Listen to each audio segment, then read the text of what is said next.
सत्यं व्रतप्रथित नैज कथाविधाना भक्तेष्टवाञ्छित फलोदय सन्निधाना चामीकराम्बर लसत्पवमानमाना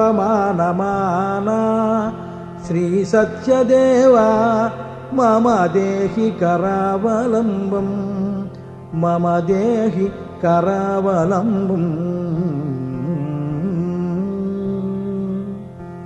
अज्ञानतामसविकारविनाशभानुं सुज्ञानदीपविलसद्रमणीयरूपं प्रज्ञाप्रमोदकरभावकलाविलोलं श्रीसत्यदेवा मम देहि करावलम्बम् मम देहि करावलम्बम्।